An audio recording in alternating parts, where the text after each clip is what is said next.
Muy buenas noches, bienvenidos a una emisión más de su programa Contracorriente por Rompeviento Televisión por Internet. Soy Luis Hernández Navarro y hoy en la noche vamos a conversar con el escritor Wilibaldo Delgadillo sobre Ciudad Juárez y su última novela Garabato. No se vayan, sigan con nosotros, regresamos en muy breves instantes.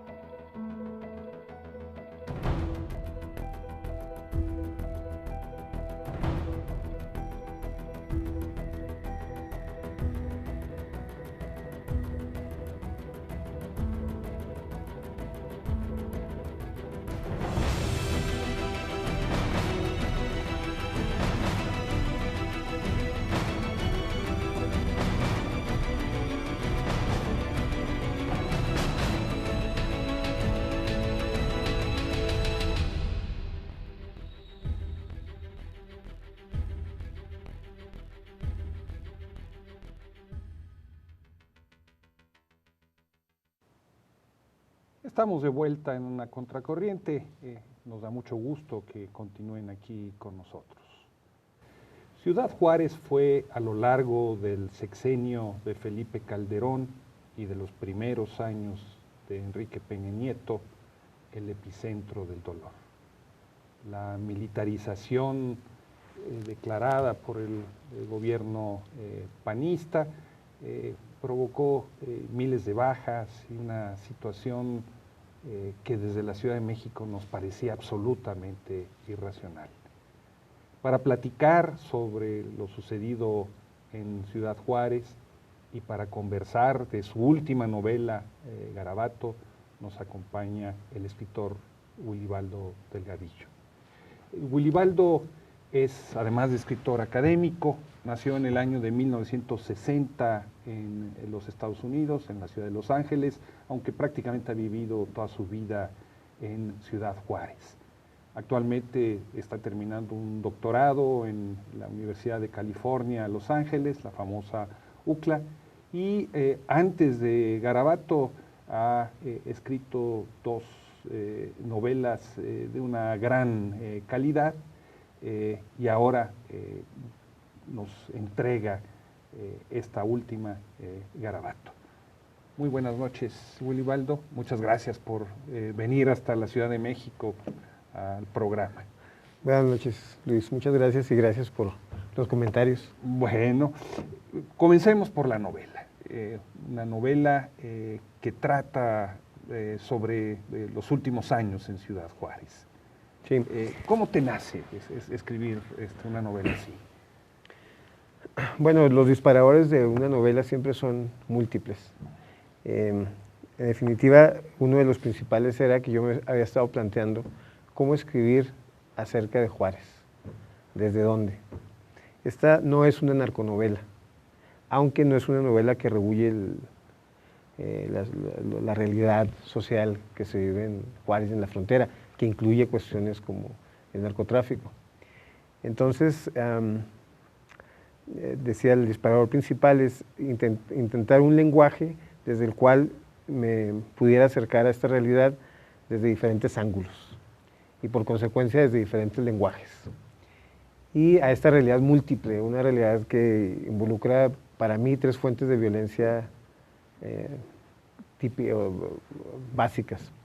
Una es la que se deriva efectivamente de una política de Estado que promueve el narcotráfico y que promueve a Juárez como un espacio de excepción. Una política de Estado que promueve al narcotráfico, ¿no? Sí, diciendo. Claro, sabemos que el narcotráfico es una actividad multimillonaria que no puede estar en manos de rancheros o gente como los que conocemos usualmente.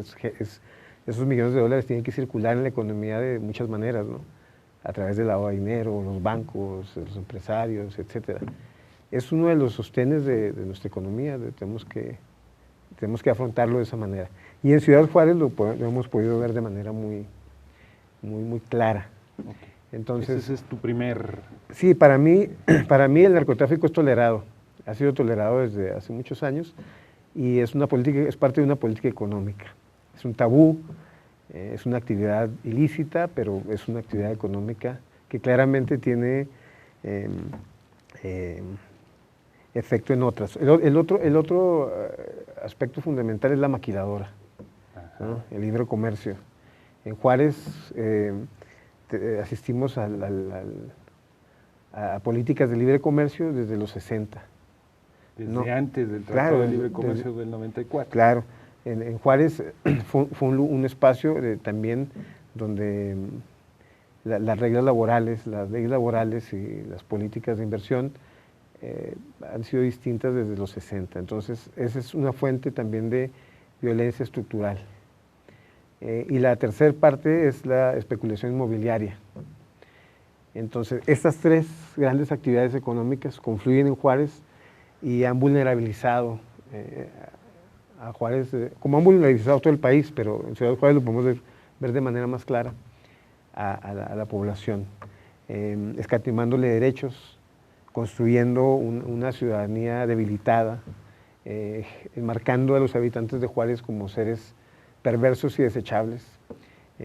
La gente de la frontera, como sabemos, no se distingue por, lo digo entre comillas con ironía, no se distingue por escribir libros, sino que se distingue más bien por otro tipo de actividades, las mujeres y los hombres, ¿no? Ajá. Y bueno, esto de alguna manera justifica ante el imaginario nacional que pasen las cosas que pasaron lamentablemente en los últimos años. Bueno, pero curiosamente tu novela gira alrededor de un congreso de escritores que se realiza en Berlín, ¿no? Y de dos escritores fronterizos, ¿no? Que de alguna manera son despreciados por los literatos finolis del centro. Claro. Bueno, eso también refleja una realidad.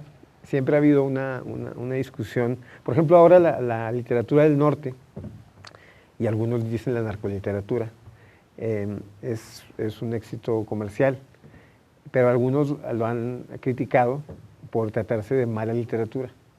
Eso se dice en algunos círculos.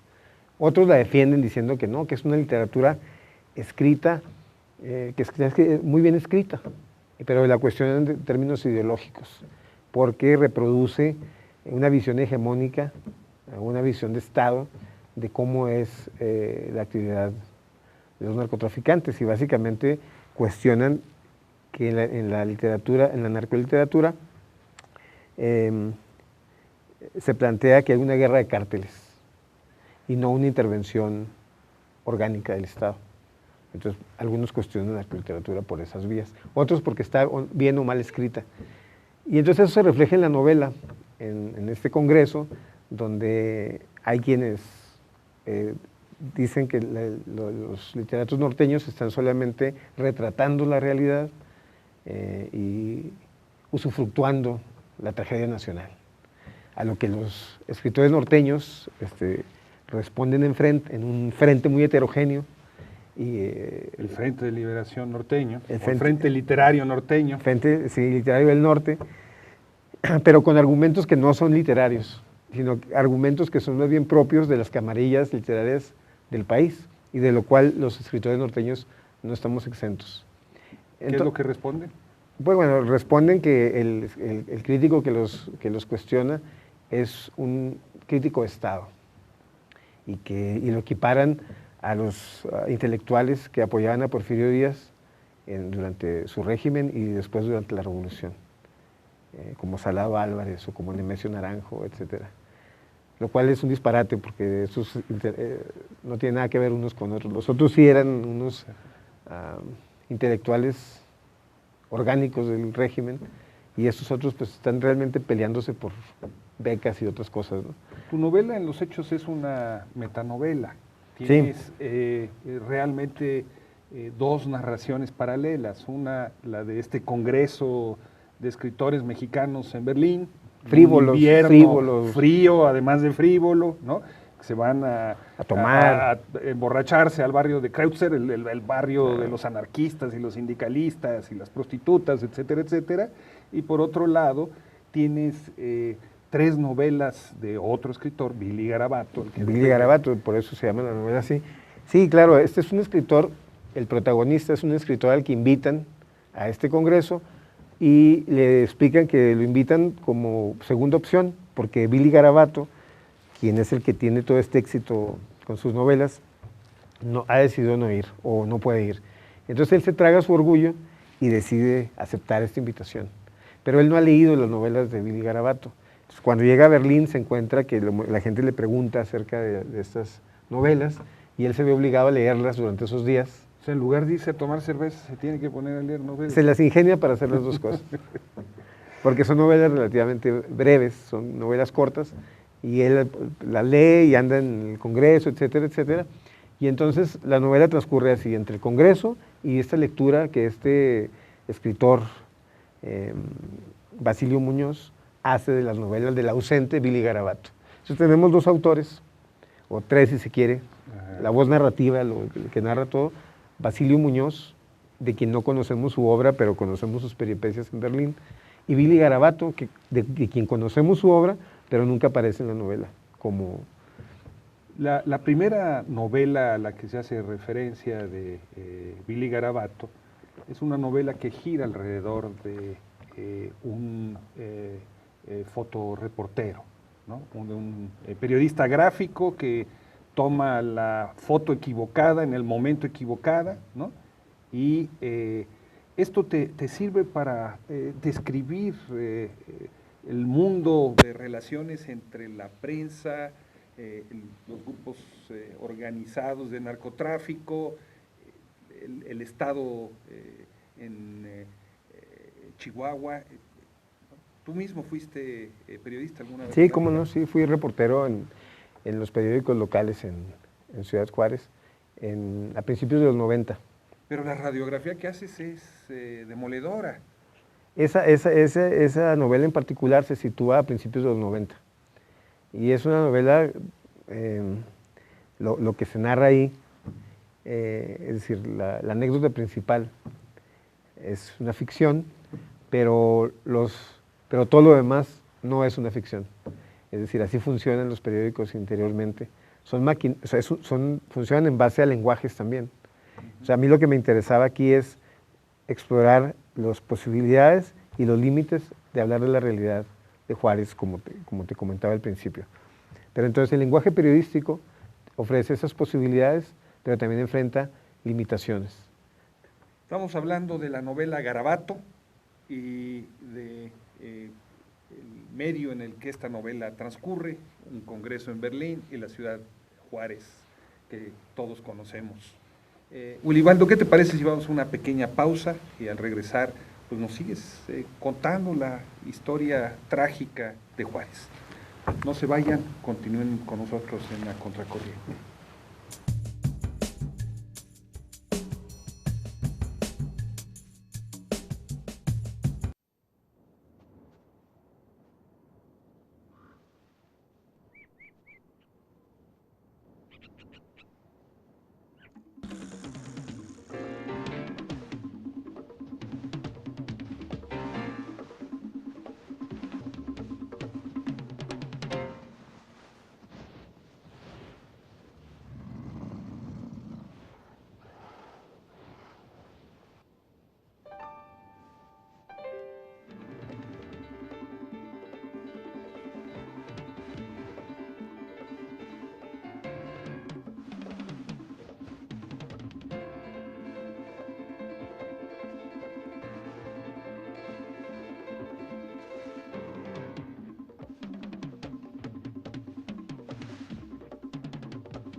Hola, soy Alexa, soy la coordinadora del Premio Alemán de Periodismo Walter Reuter. Estoy aquí para invitarlos a participar en la 8ª edición de este concurso. El tema de este año se llama Los desafíos de la corrupción. Si tú has publicado un trabajo relacionado con este tema, te invito a meterte a la página www.papwr.org para conocer las bases y ojalá mandarnos tu trabajo.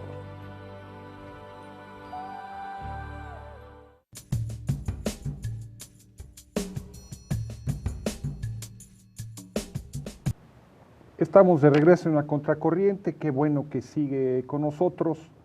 Platicamos la noche de hoy con el escritor Wilibaldo Delgadillo y su última novela, Garabato. Wilibaldo, antes de irnos al corte, hablábamos de una de las 3 novelas que forman parte de Garabato. La novela de Alba Roja, que narra la historia de un reportero gráfico que toma la fotografía equivocada en el momento equivocado. Esto te sirve para describir el mundo de la prensa y sus relaciones con el poder locales. Sí. Bueno, como sabemos, el periodismo es un lenguaje que ofrece posibilidades para hablar de la realidad, pero también tiene limitaciones. Pero además de eso, es un lenguaje que dialoga de diferentes maneras con el poder. Y también es una forma de poder. Y los periódicos son maquinarias de poder. Entonces aquí lo que me interesaba relatar era cómo ese lenguaje y esa maquinaria de poder se puede revertir en contra de sus propios practicantes, ¿no? En este caso un fotógrafo, que es una de las profesiones más vulnerables dentro del periodismo, ¿no? El reportero y el fotógrafo, por lo menos en los 90s, donde se sitúa esta novela, es la gente más vulnerable. Entonces, este fotoreportero toma la foto de un ejecutado, la lleva a su periódico y se puede investigar la identidad del asesinado, pero no hay información oficial sobre el tema y el periódico dice, bueno, estamos ante la exclusiva del año porque ellos algo ocultan. Pero al día siguiente se dan cuenta de que el desconcierto de las autoridades es real, es genuino, y entonces poco a poco empiezan a sospechar del reportero. No cuento más, pero básicamente... No, luego no la leen. Luego no la leen. Se trata de que la lean. Se trata de que la lean, pero básicamente ese es, digamos, el ángulo desde el cual se empieza en la novela a explorar qué pasa en Ciudad Juárez. Esto que me interesaba a mí ver, acercarme a esta realidad que es compleja y de esta ciudad que tú decías, todos conocemos, yo diría, todos creemos conocer, incluidos los que crecimos y vivimos ahí, y que sigue siendo para nosotros siempre un acertijo, ¿no? La segunda novela que integra a Garabato es Moteles del Corazón. Sí, ¿no? Moteles del Corazón. Que narra una doble historia cruzada. Por un lado, lo que sería la ruta de la zona roja, o de los moteles de paso en Ciudad Juárez, del turismo sexual, y simultáneamente cuentas la historia de un grupo de empresarios que quisieron crear una nueva clase política que no fueran como los viejos marranos hocicones, pero que terminan encontrándose con que no hay marranos de trompa light. La genética es la genética. La genética está cabrona, dice uno de los personajes. ¿No? Y ahí describes tú cómo se va trenzando los intereses del narcotráfico con el mundo empresarial, con los gobernantes en turno. Sí. Esta novela, contrariamente a lo que pudiera pensarse, porque hemos mencionado temas bastante truculentos, Ajá. pero es una novela que disfruté mucho escribir, porque encontré, creo yo, no sé si tú estarás de acuerdo, encontré una manera de hacerlo en el que hay un humor negro, corrosivo. Muy negro. Y que yo intenté que no fuera el humor mío en contra de los personajes, es decir, yo no hago escarnio en los personajes, sino que los personajes mismos tienen una visión irónica, no, a veces cínica, pero irónica, de su propia circunstancia, ¿no? Y de la manera en que están transitando por todos estos escenarios que has descrito. Entonces, esta novela en particular, este segmento en particular, esta novela de Billy Garabato, Moteles del Corazón, está narrada en primera persona por un burócrata municipal. Ajá. ¿No? Por un burócrata municipal panista. Entonces, él le cuenta esa historia a alguien que conoce y le empieza a contar cómo se llevó a un motel a una mujer que ambos conocen y que era una mujer muy guapa. Y entonces su interlocutor como que no le quiere hacer caso porque piensa que la historia es apócrifa. Sin embargo, algo dice el otro que tiene la virtud de engancharlo en la conversación y se pone a escucharlo, ¿no? Y el otro pues, le cuenta una larga historia de cómo intentó seducir a esta mujer hablándole de su gran proyecto del gobierno municipal en la época en la que él trabajaba ahí, que era promover el turismo erótico en Ciudad Juárez a través de la creación de un programa que se llamaba Moteles del Corazón. Y se trataba de promocionar a los moteles, que por cierto en Juárez están en la principal avenida de la ciudad, del aeropuerto al centro geográfico de la ciudad está lleno de moteles. Entonces una práctica de los juarenses es ir a los moteles. Hacer trabajo de campo. Claro, ajá. Bueno, yo entrevisté a mucha gente.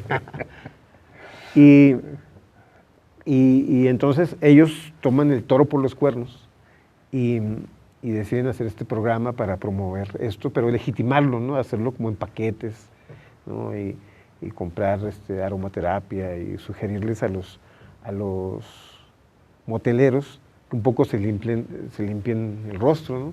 Que esto es como una metáfora de limpiarle el rostro o limpiar ciertas actividades, ¿no? Que son consideradas, o sea, un poco tabú. Pero se encuentran con la resistencia del obispo. Pero esto es solo el principio de esa novela, porque después el relato toma otros cauces y se empiezan a contar cosas que a lo mejor no estaban en la agenda original de quien empezó a contar esa historia. Y entonces, a pesar de él, revela cosas en las cuales no voy a abundar ahora, pero... Ajá. Finalmente, la tercera novela de Billy Garabato, incluida en la novela Garabato, es Sicario en el Jardín de Pulpo, ¿no? Sí. Donde básicamente lo que hace es relatar la violencia desbordada que vive Ciudad Juárez a raíz de la famosa guerra contra el narcotráfico de Felipe Calderón. Sí. La segunda novela de la que acabamos de hablar se sitúa, digamos, en los años entre el 99 y el 2006, por ahí. Lo que podríamos llamar la primavera panista, ¿no? Y empieza a generarse todo este campo de violencia institucional. Y la última novela a la que acabas de hacer referencia, ya sucede en 2008-2009, donde sí, efectivamente, el tema es la militarización. La militarización y cómo esto es percibido desde el punto de vista de un personaje que no es un activista, que no es un escritor, no es alguien que esté resistiendo en la calle. Es una persona común y corriente, un hombre que pierde su empleo, es un hombre. Los tres personajes principales de esas novelas son hombres. ¿Eso no te convierte en machista? No, eso me convierte en un explorador de la masculinidad, en este caso juarense, ¿no? Tal vez mexicana, ¿no? Son personajes que son hombres que se ven enfrentados a esas construcciones masculinas que ahí en las novelas se ponen en juego. Pero este último personaje es un personaje de a pie. Es alguien que pierde su empleo y que va por la ciudad durante estos años teniendo empleos eventuales. Y se ve cómo, o lo que traté de narrar ahí es cómo una persona puede ir acumulando vulnerabilidades, cómo trabajar puede resultar, trabajar en cuestiones lícitas también, es importante aclararlo, se puede convertir en una actividad de alto riesgo, en una ciudad militarizada. Entonces, este es un personaje que, por ejemplo, tiene la esperanza de que el ejército va a resolver el problema, de que cuando llegue el ejército, y poco a poco se va dando cuenta de que no es así, y termina por ser víctima de las fuerzas militares, que son no solamente el ejército, sino la Policía Federal y la Policía Municipal, de esta visión militarizada del orden y de la seguridad. Tu novela, Wilibaldo, busca desmistificar la imagen que se ha construido de Ciudad Juárez desde el centro del país. Sí. Sí, bueno, en Ciudad yo no quisiera que se me percibiera como esos juarenses que pregonan el amor por Juárez, y que yo tengo amor por Juárez, pero no de ese tipo, y que plantean que hay que cambiar la imagen a la ciudad. Yo pertenezco a un grupo, me parece que bastante numeroso de juarenses, que pensamos que lo que hay que cambiar es la ciudad, y hay que cambiar el país. Para cambiar la ciudad hay que cambiar el país y viceversa. Creo que Juárez tú hablabas hace rato de que Juárez es el epicentro del dolor, y nosotros pensamos, o muchos pensamos, que también es el epicentro, o por lo menos una referencia importante, de la esperanza y la resistencia. En Juárez ha habido movilizaciones, si no masivas, sí importantes, para desenmascarar a Calderón en su momento, ¿no? Para desenmascarar el hecho de que esto no era una guerra contra los cárteles, sino era una guerra para criminalizar, ya no solamente a la protesta social, sino para criminalizar formas de vida. Nosotros en Juárez sentimos en algún momento que se nos estaba criminalizando por el solo hecho de ser juarenses y fronterizos. Bueno, como se criminalizó a finales de enero de 2010 a un grupo de muchachos que celebraron una fiesta y que fueron salvajemente asesinados por un grupo de sicarios, y la explicación que el presidente Felipe Calderón dio de ese crimen, de esos crímenes, es que se trataba de narcotraficantes o gente ligada a la AMPA, ¿no? Sin tener ninguna evidencia de ello, ¿no? Claro, sí, ese me parece que fue un parteaguas, un punto de inflexión, porque justamente ahí una madre de dos de esos jóvenes asesinados alzó la voz y cuestionó a Calderón. Le dijo que no era bienvenido a Ciudad Juárez y le reclamó que hubiera dicho eso de sus hijos. Y también lo increpó de varias maneras, pero lo más sobresaliente es que lo declaró no bienvenido a Ciudad Juárez. Ante la clase política de Juárez, que estaba ahí aplaudiendo, hubo un momento en que la señora volteó hacia el público y les dijo: ustedes solo para eso sirven, para reírse y para venirle a aplaudir al presidente, pero para mí usted no es bienvenido.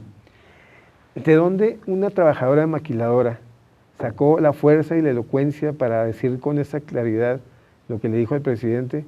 Todavía para mí bueno, no es un misterio, lo sacó el dolor tan grande que tenía, ¿no? Pudo decir en pocas palabras lo que ya mucha gente sentía y sabía, tanto en Juárez como en México.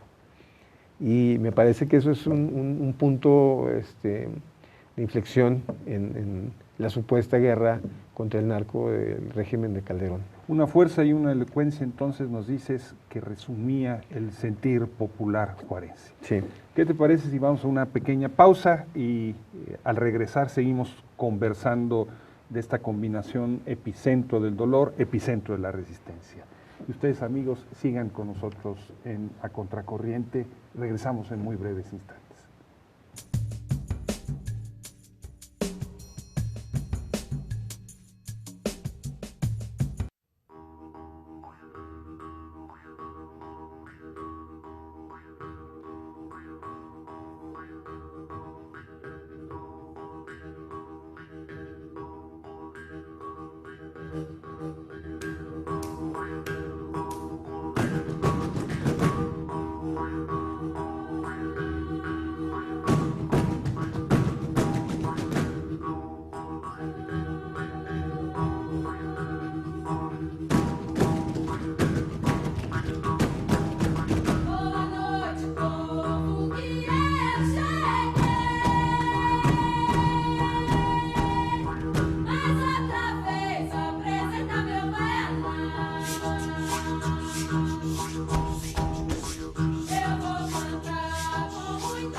Estamos de vuelta en La Contracorriente conversando con el escritor Wilibaldo Delgadillo. Qué bueno que siguen con nosotros. Wilibaldo, Garabato es tu tercera novela. Tu primera novela, La Virgen del Barrio Árabe, por la que ganaste el Premio de Literatura de Chihuahua, aunque no te guste decirlo. Bueno, no me gusta decirlo ahora porque no me gusta verme vinculado al gobierno de Chihuahua. Bueno, pero es un reconocimiento claro. de la calidad literaria de tu obra. Y tu segunda obra, la Tatuadora. Esta tercera obra, Garabato, tiene un corte estilístico en relación con las otras dos. En las otras dos construyes territorios imaginados. Ahí tenemos la portada de... es la muerte de la tatuadora, es de tu segunda novela, ¿no? Pero sí hay un corte en la forma en la que escribes. En estas dos primeras creas territorios imaginarios y en la tercera te ubicas más claramente en la realidad juarense. Sí, hay un corte bueno, el corte principal es que decido escribir sobre un referente real, donde hay realidades sociológicas identificables, y ya no el barrio árabe o alturas poniente, que son más obviamente ficticias, ¿no? Porque la realidad, cuando la metemos a la escritura, pues también la cambiamos y ya se convierte en otra cosa. Y eso implicó también un cambio de lenguaje. Acá me solté más y trabajé creo que esta es una novela donde hay un mayor ritmo. Hay diferentes ritmos, estas son un poco más monocordes, o digamos que los cambios de ritmo y de tono son mucho más sutiles en las novelas anteriores, pero acá es algo así más en algunos momentos una prosa más rápida, de cambios de ritmo, pero también cambios de tono, de registro, de maneras de hablar, ¿no? Y me divertió, sí, fue un cambio pues muy importante. Digamos que esta novela está escrita con una paleta de muchos más colores. ¿Qué tiempo te tomó escribir Garabato? 4 años. ¿Y qué tiempo te tomó escribir las otras dos novelas? Bueno, la primera novela me tomó como también unos 4 años, pero La Muerte de la Tatuadora alrededor de 9, 10 años. Es decir, que te toma más tiempo escribir cosas breves que más extensas. Ya estás como aquella frase de Borges que decía que ustedes disculparán, pero no tuve tiempo para ser más breve.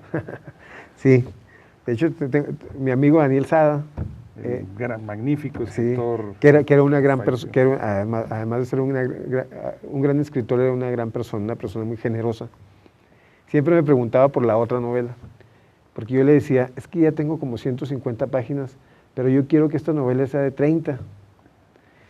Y entonces él se reía y siempre me preguntaba, oye, ¿y cuántas le has cortado, el tío? Ya no me preguntaba cuánto has escrito, sino cuánto has cortado, ¿no? Y sí, fue una novela en la que escribí, luego corté, escribía, cortaba. Y mi objetivo era amarrar. Yo creo que la escritura literaria, bueno, cualquier tipo de escritura, pero a lo mejor la escritura literaria es más maleable y permite como amarrar más o soltar más. Es como una canasta que estás tejiendo, ¿no? Y estas novelas más breves están tejidas de una manera más apretada, ¿no? Y eso lleva tiempo y un trabajo más microscópico. En cambio esta otra como que está amarrada de manera más laxa y hay más espacio para la contradicción, la equivocación, etcétera. En fin, es distinto. Estamos hablando de Garabato, estamos hablando de Ciudad Juárez y estamos hablando de cómo Garabato critica una visión mítica de esta ciudad fronteriza. Un mito que comienza con la imagen de una ciudad establecida en un desierto. Sí. Tú has dicho que eso no es cierto. Sí, claro, bueno, Ciudad Juárez no fue establecida en el desierto, fue establecida en un valle cercano al desierto, pero mucho más cercano a un río caudaloso que el río Bravo. Y esta idea de que Juárez fue un lugar sin ley, pues puede ser desmentido históricamente de manera muy fácil. Juárez no es una ciudad qué se ha inventado hace 20 años o hace 40 con las maquiladoras.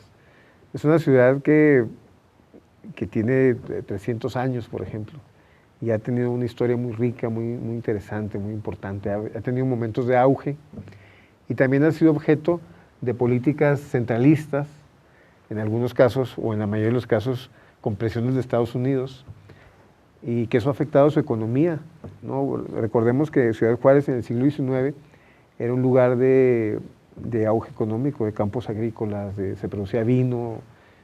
A la gente sería inconcebible para muchos pensar que en Juárez se produciría, que había viñedos en el siglo XIX. Y también era un lugar donde había tiendas, donde se podían comprar artículos europeos, por ejemplo. Pero eso era un problema porque por el tema de los impuestos y las tarifas arancelarias, etc. Entonces se tomaron decisiones para que en Juárez las tarifas arancelarias fueran muy altas. Eso afectó el comercio y también la exportación de los productos agrícolas y el vino que se producía en Juárez. Entonces se fue obligando poco a poco a que Juárez, la economía se redujo porque muchos de sus comerciantes se fueron al Paso, Texas. O sea, en aquel tiempo El Paso y Juárez eran una pequeña ciudad muy comunicada, ¿no? Entonces era muy fácil, mejor nos vamos al Paso. Entonces la economía del Paso empezó a crecer, la economía de Juárez empezó a caer, y después prohibieron el juego en Estados Unidos y se abrieron Garlitos en Juárez. Después prohibieron el alcohol en Estados Unidos, pero en Juárez no. Entonces el papel de Juárez, el papel que a la economía de Juárez se le fue asignando es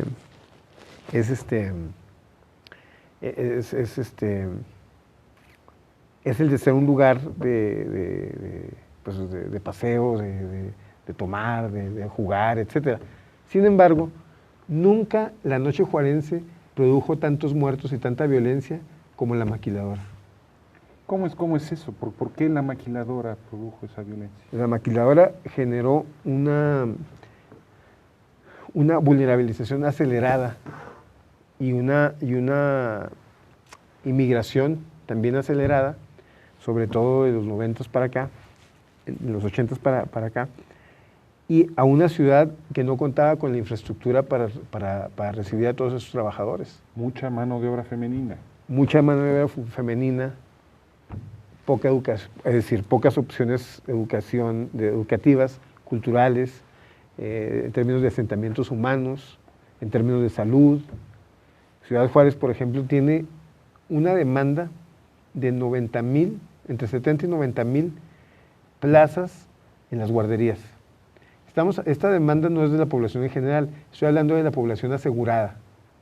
O sea que se requieren para los niños, para los bebés de esa gente que está asegurada, que tiene su derecho a derechohabientes de seguro social, se necesitan entre 70 y 90,000 plazas, no recuerdo ahorita. Pero solamente hay 5 plazas. 5,000, perdón, 5,000. En contra de 70,000 que se requieren. Que se requieren. Eso da una idea de... En 1965 había en Ciudad Juárez 5 maquiladoras y 5 teatros. El mismo número de instituciones culturales, vamos a decirlo así, y de empresas. Actualmente hay 4 teatros y alrededor de 300 plantas maquiladoras. Hubo un momento en el que las instalaciones del Instituto Nacional de Bellas Artes fueron autorizadas para convertirse en estacionamientos. ¿Es cierto esto? Sí, bueno, todavía es el caso. Todavía es el caso. Todavía es el caso, pero era peor, iban a destruir todo para hacer un centro comercial. Solamente destruyeron la mitad. Pero eso es interesante, porque esto se construyó a principios de los 60, cuando hubo esta política de apertura económica para que pudiera haber las maquiladoras, el programa industrial fronterizo.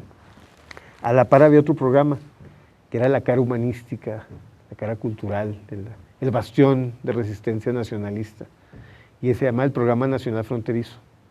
Entonces se designaron varios polígonos para construir ahí lo que Juárez iba a hacer cuando viniera el progreso de las maquiladoras. Entonces, en un plan maestro diseñado por Antonio Pani, se invitó a los jóvenes arquitectos de la época, Legorreta, de Ramírez Vázquez, etcétera, a que construyeran pequeños, un hotel, un museo, el otro. El Museo de Ciudad Juárez, diseñado por Ramírez Vázquez, es como el equivalente al vestíbulo del Museo de Arte Moderno de Juárez, del DF. Es igualito, es el vestíbulo, ¿no? Pero es solo eso. Pero entonces, esto iba a ser esta era la cara de la modernidad, de la promesa de una ciudad futura. Pero a la vuelta de 30 años, como en los 90, en la antesala del TLC, ya la promesa de modernidad, esa era caduca, no era vigente. Entonces se trataba de destruir eso para construir ahí centros comerciales. Y hubo una resistencia de parte de la comunidad artística, pero no solamente de la comunidad artística, sino de la ciudad en general, porque uno de esos espacios que había sido, que era un teatro, en realidad se ha convertido en el lugar donde todo el mundo se ha graduado. O sea, generaciones de juarenses se han graduado de la primaria, secundaria, prepa, universidad, ahí. Entonces hubo una gran respuesta y no tiraron esa infraestructura. Entonces, el PRONAF es las ruinas de una ciudad prometida en los 60s, una promesa que PRONAF, Programa Nacional Fronterizo. Sí, que nunca se cumplió. Es inevitable asociar a Juárez con sus feminicidios. Es inevitable. Es importante, además, hablar de eso. Los feminicidios pusieron a Juárez en el mapa mundial y en las preocupaciones del mundo de las feministas de distintos países. ¿Tú ves una relación entre este proceso de maquiladoras que has descrito y los crímenes contra mujeres? Sí, desde luego. Desde luego, por eso decía antes que la noche juarense nunca produjo tanta violencia como las maquiladoras. Porque lo que tenemos con las maquiladoras es un escenario donde hay un gran número de mujeres que viven en colonias alejadas de sus centros de trabajo, que se tienen que transportar a horas difíciles en condiciones muy precarias. Entonces, las mujeres en Ciudad Juárez viven una vida muy precaria, en términos de seguridad, en términos de cómo son percibidas. Había un dicho antes, decían, la prostitución está en crisis porque llegaron las maquiladoras. ¿Qué te parece, Wilibaldo, si vamos a una pequeña pausa y al regresar seguimos conversando sobre esta precariedad femenina? No se vayan, amigos, continúen con nosotros en la contracorriente. Volvemos en breves instantes.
Estamos de vuelta en la Contracorriente, qué bueno que siguen con nosotros. Conversamos con Wilibaldo Delgadillo a propósito de su última novela, Garabato, y de Juárez. Y antes de irnos al corte, Wilibaldo, nos platicabas de la relación entre los feminicidios, las maquiladoras, la prostitución, un escenario verdaderamente dramático. Sí, bueno, yo decía que la vida de las mujeres en Juárez es precaria, la mayoría son trabajadoras de la maquila o de alguna otra cosa, es gente trabajadora. Y te hablaba también de este imaginario sexista, ¿no?, que se ha construido en relación a Juárez, pero no solamente desde fuera, sino también desde dentro. Y te decía que en los 60s había un dicho que decía, un dicho propalado por los hombres, o por algunos hombres, seamos un poco más justos, pero que causaba risa. Decía, la prostitución en Juárez está en crisis porque llegó la maquiladora. Se sugería que las prostitutas que hasta ese momento habían trabajado en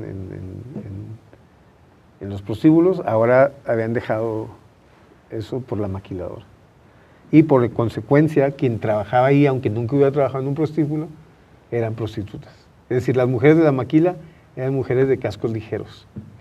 Esto evidentemente era una reacción hacia el creciente poder de las mujeres que ahora trabajaban, ¿no? Y bueno, como cualquier actividad económica, se genera un imaginario cultural y es una paradoja, ¿no? Entonces en Ciudad Juárez, la maquila también, hay que decirlo, generó empoderamiento para muchas mujeres de otros lugares que vinieron a la ciudad a trabajar, a ser empleadas de empresas transnacionales. Sin embargo, la ciudad no contaba con el equipamiento para recibir esa migración, ni tampoco lo empezó a desarrollar a partir de entonces.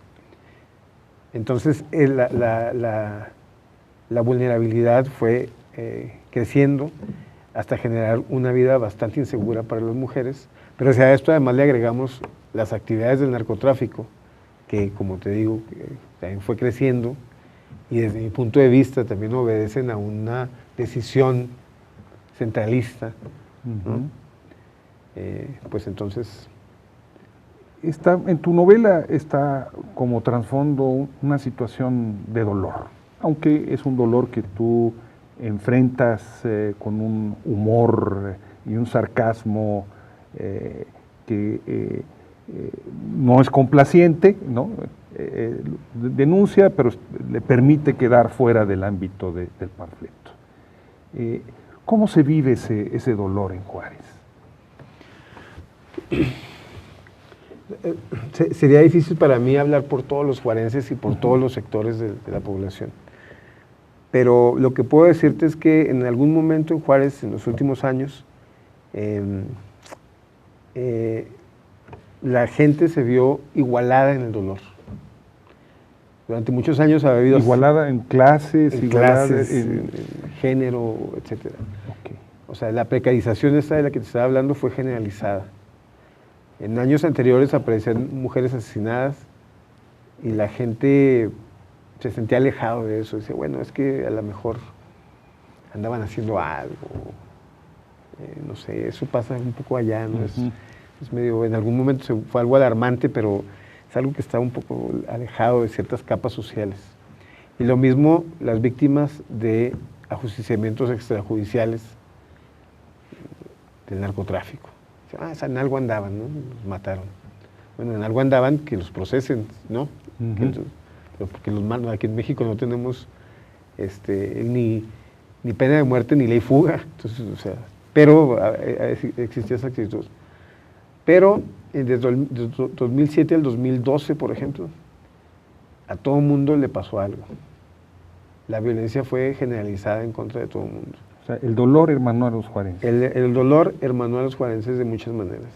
¿Y qué resistencia hubo? Pues decías que Juárez era también el epicentro de la resistencia. Sí, bueno, el dolor no se articula por sí mismo. Es decir, alguien tiene que protestar, alguien tiene que decir algo, alguien tiene que a construir una narrativa contraria a la que se está propalando en los medios de comunicación, en la televisión.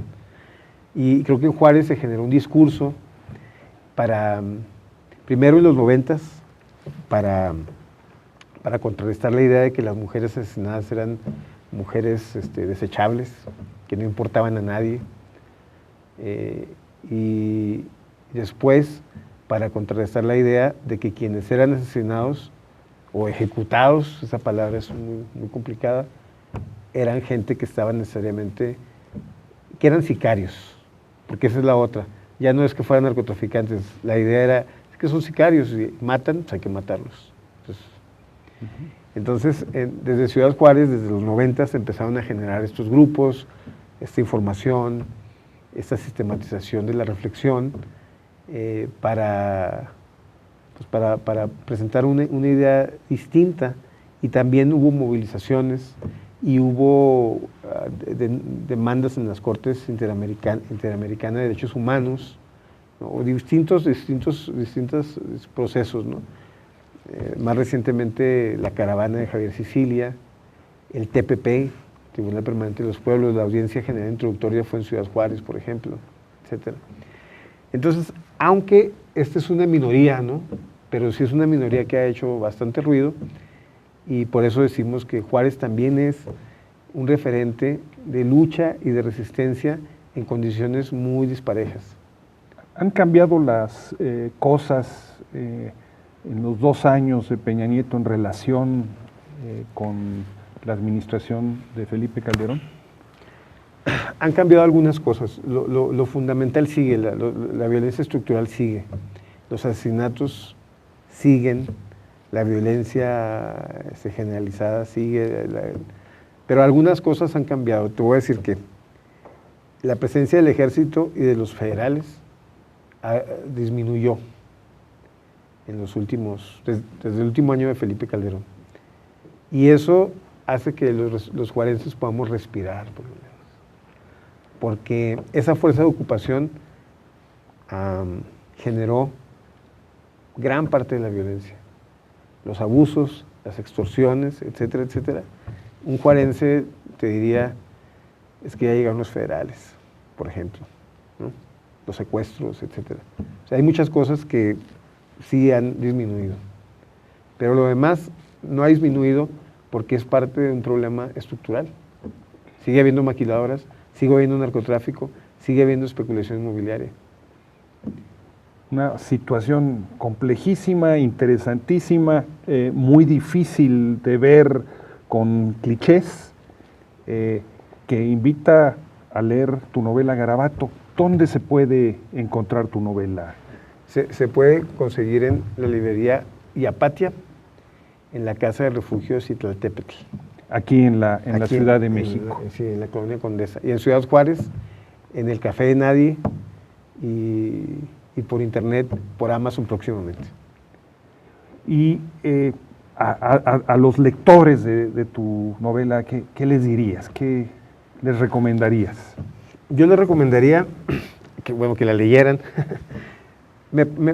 Este para mí es un libro importante, porque creo que a través de la novela un poco nos podemos asomar a todos estos problemas que hemos estado discutiendo, y no en términos maniqueos. En esta novela no hay buenos y malos.